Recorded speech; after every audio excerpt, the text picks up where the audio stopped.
अस्सलाम वालेकुम दोस्तों। किसी दूर दराज के गांव में एक चरवाहा रहता था जो बहुत ईमानदार था। अल्लाह ताला पर उसको बहुत यकीन था। एक मर्तबा उसके इलाके में कहत साली पड़ गई और लोग भूख से मरने लगे। चरवाहे के पास उसके जानवरों को खिलाने के लिए कुछ नहीं था। इसी दौरान एक मस्जिद के इमाम ने जुमे के खुतबे में निहायत यकीन के साथ ये बताया कि अल्लाह का नाम लेकर यानी बिस्मिल्लाह शरीफ पढ़कर दरिया को हुक्म दिया जाए तो वो भी नाफरमानी नहीं करता। शायद ये चरवाहे की ज़िंदगी का पहला जुमला था। ये बात उसके दिल में उतरकर यकीन का दर्जा पा गई।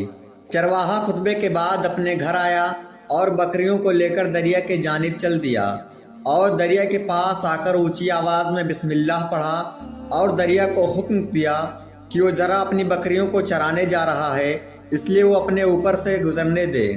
ये कहकर उसने अपनी बकरियों को हाका और दरिया के ऊपर चलते हुए बिना कश्ती के जरिए दरिया पार कर गया। दरिया के दूसरे पार वाला इलाका घास से भरा हुआ था। दरख्तों के पत्ते भी सलामत थे क्योंकि इस इलाके के बारे में किसी को पता ना था। अब तो यह उस चरवाहे का मामूल बन गया था। वो रोज़ाना अपनी बकरियों को उस पार छोड़कर चला आता था और शाम को जाकर उस बकरियों को ले आता था। इसलिए उसकी बकरियां मोटी ताज़ी हो गई थीं। लोग उसकी बकरियों को देखकर हैरान थे और उससे पूछते कि तू अपनी बकरियों को क्या खिलाता है। चरवाहा बहुत सीधा साधा साफ दिल का नौजवान था। उसने सब कुछ बता दिया कि मैं दरिया पार करके बकरियों को चराने ले जाता हूँ। उसके बाद सबने सुनी मगर किसी ने यकीन न किया क्योंकि ये बात नाकाबिले यकीन था। लोगों ने बात दूसरी मौलाना साहब को बता दी और कहा कि एक नौजवान अपनी बकरियों को चराने दरिया के उस पार ले जाता है बिना किसी नाव और कश्ती के। हमें इस बात पर यकीन नहीं हो रहा है, आप ही उससे पूछिए। फिर इमाम साहब ने चरवाहे को बुलाया और सारा माजरा पूछा। उस चरवाहे ने कहा कि हाँ ये सच है, बल्कि मैं तो आपका शुक्र अदा करता हूँ क्योंकि आपने जुमे के खुतबे में नुस्खा बताया था कि बिस्मिल्लाह पढ़कर दरिया को हुक्म दो तो वो भी इनकार नहीं करता, वो भी अल्लाह ताला की नाफरमानी नहीं करता। मौलाना साहब उसे हैरत से देखते रहे और कहा, भाई हम ऐसी बातें तो हर जुमा को कहते हैं, मगर ऐसी बातों से लोगों को ईमान की तरफ लाना होता है, लोगों का ईमान बढ़ाना होता है। लेकिन चरवाहा डटा रहा और कहा, मैं बिस्मिल्लाह पढ़ता हूँ और बकरियों के साथ दरिया पार कर जाता हूँ। आखिरकार मौलाना साहब ने सुबह ये तजुर्बा करने के लिए ठान लिया। सुबह को पूरा गांव दरिया के किनारे जमा हो गया।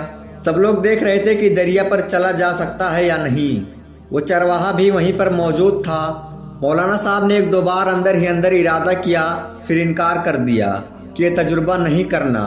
दिल में डर रहे थे कि कहीं मैं दरिया में डूब गया तो क्या होगा, इतने सारे लोग खड़े हैं, बहुत शर्मिंदगी होगी। अपनी बात को मुकम्मल करने ही वाले थे कि लोग इतने जोश में थे कि उन्होंने मौलाना साहब को अपने कंधों पर उठा लिया। जोश और खरोश के साथ अल्लाह अकबर के नारे लग रहे थे। मौलाना साहब की तारीफ में कलिमात कहे जा रहे थे। मौलाना साहब ने कहा, भाइयों मेरे लिए एक रस्सी मंगवा दो। उन्होंने उस रस्सी को दरख्त के साथ बांधा और फिर अपनी कमर में बांधा। ढीले ढाले अंदाज में डरते रहे और बिस्मिल्लाहिर्रहमानिर्रहीम पढ़ा और चल दिए दरिया की तरफ। सब लोग हैरत से देख रहे थे, लेकिन जैसे ही उन्होंने अपने पहले कदम दरिया में रखा तो पानी में डूबने लगे और पानी की बहाव में बहना शुरू हो गए। लोगों ने रस्सी को खींचकर ऊपर उठाया। इमाम साहब की इस हरकत को देखकर चरवाहा परेशान हो गया कि मौलाना साहब की बिस्मिल्लाह को क्या हो गया। लेकिन यह तो चरवाहे का रोज़ का काम था, इसलिए उसके यकीन पर कोई फ़र्क नहीं आया और उसने बिस्मिल्लाह पढ़कर बकरियों को पानी की तरफ इशारा किया और ख़ुद उनके पीछे चलता हुआ उनको दूसरे पार छोड़कर वापस आ गया। लोग उसे अल्लाह का वली समझने लगे और उसके हक़ में नारे लगाने लगे, मगर वो इन सब से बेनियाज सीधा साधा इंसान था। वो मौलवी साहब के पास पहुंचा और कहा, इमाम साहब मैं आपके बिस्मिल्लाह से काफ़ी परेशान था, मगर पानी पर चलते हुए मुझे आपके बिस्मिल्लाह की बीमारी पता चल गई। चरवाहे ने दरख्त से बंधे हुए रस्सी की तरफ इशारा किया और कहा, मौलवी साहब ये है आपकी बिस्मिल्लाह की बीमारी, और आपको अल्लाह ताला और बिस्मिल्लाह से ज़्यादा इस रस्सी पर यकीन था, लिहाजा अल्लाह ताला ने आपको इस रस्सी के हवाले कर दिया। मौलवी साहब आप भी कमाल करते हैं, मैंने आपके मुंह से सुना और यकीन कर लिया और अल्लाह ताला ने मेरी यकीन का लाज रखा। مگر آپ نے اللہ تعالیٰ کے کلام سے سنا مگر یقین نہیں کیا، لہٰذا اللہ تعالیٰ نے آپ کو رسوا کر دیا۔ دوستو، ہم لوگوں کو بھی ایسی ہی بیماری ہے کہ ہم لوگ دعا تو پڑھتے ہیں لیکن اس پر مکمل یقین نہیں رکھتے۔